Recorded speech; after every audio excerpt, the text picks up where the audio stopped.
Hey guys, so I'm not sure if I'm gonna do this as much as I want, but it's day one of Nonfiction November. I am so inspired. This is going so well. It's the first day. Anyway, I wanted to do a little bit of a pickup, a vlog, a video, an update, talk to you guys. I'm not gonna do this every day because it's impossible, but I do plan to do this as much as possible just to talk with you all. Yeah, because it's fun. And because I have so many books on my TBR that I have to do these little updates instead of just do a big one because that would be just silly of me.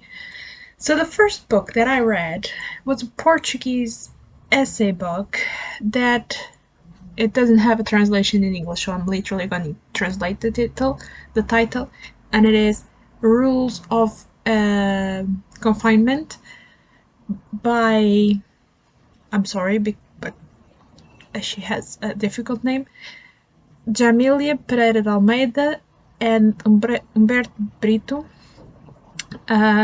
She wrote the essays and he did the photographs that are at the end. This is published by the Foundation Francisco Manuel dos Santos that does these little types of books with little essays, and some of them are really, really good. This is not one of them. This is really, really bad. I mean, I like the idea. This is supposed to be like essays and meditations about what things that they see or taught or happened during the confinement period during the pandemic, and I thought, okay, this could be really cool. It plus had some pictures to it. More cool it could be. It could like be a way to put like some pictures to this period that we all lived through and we all hated. And yeah, no, this was not 1 star. This was wannabe intellectual, felt really presumptuous. It had those types of things that you are reading and you stop in the middle of the paragraph and think, this is going nowhere. This makes no sense.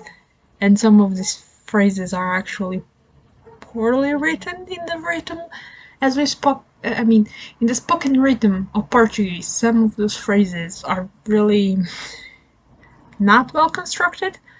They are they are okay. They are well constructed grammatically, but for the fluency, for the speaking song, for that melody that all languages have, some of them are just like, why would you do that?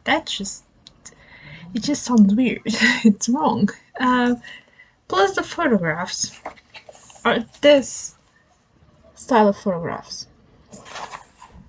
What even?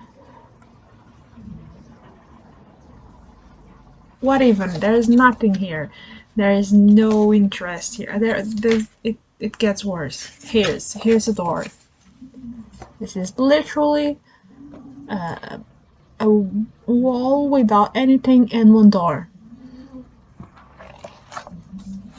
There's two pictures of the dog on the couch, some pictures of the street with very with no people at all, or just a dog or just a person. I was expecting those kinds of pictures, and then you have like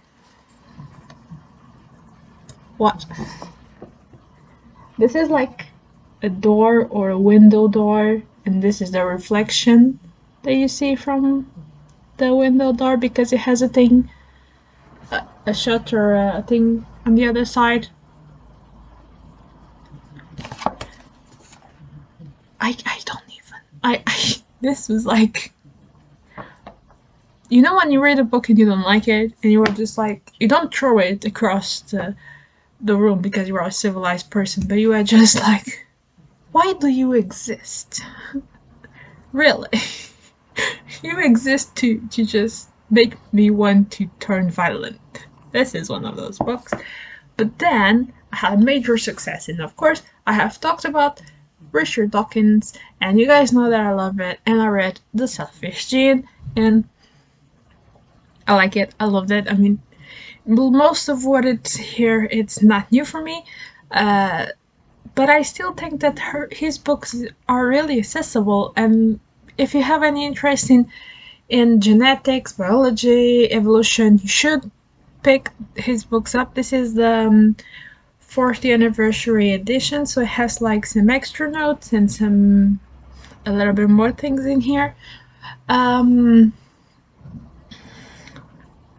What I was gonna say? Oh, The Selfish Gene is about basically the premise of the book is saying that the theory of evolution does not act upon a community or a species, it acts upon the gene.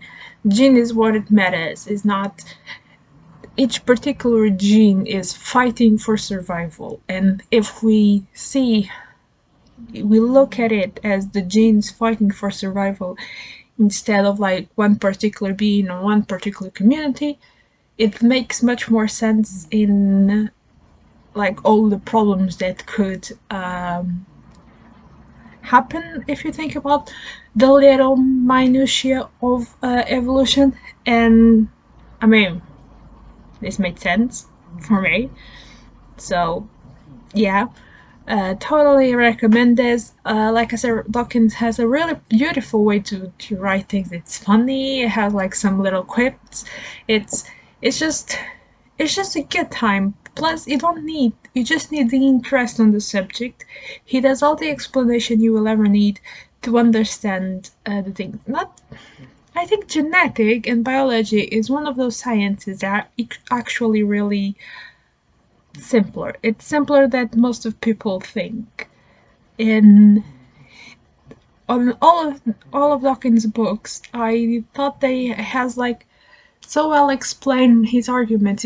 It's so well constructed and explained and like just black and white how things are that it is easy, even if you don't have any technical knowledge, really easy to understand and get to it. I mean, there is a little part and it gets a little bit more technical that you may not find as attractive, but they're really little, and it's just worth it. It's really worth it. And yeah, I'm pretty sure that this was the first one that he did, but it's not the first one I read. I mean, he does say in the beginning, doesn't he? I just read this book, but I just, you know, guys, when you read lots of books and the minutiae,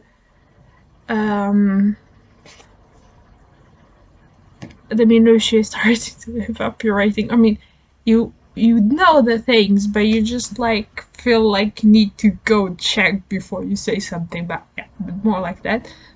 And I'm reading at this moment one that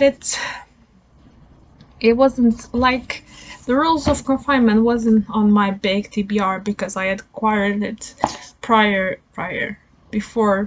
after. Dear Lord, words. I acquired it after the TBR.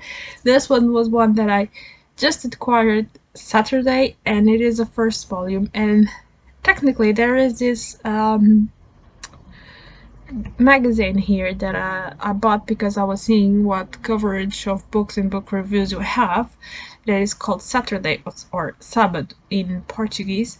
That is doing Matthew Denison's The Queen, the biography of Queen Elizabeth II, in 3 parts. Instead of publishing the whole book and ask lots of money for it, divided in 3 parts, 3 small parts.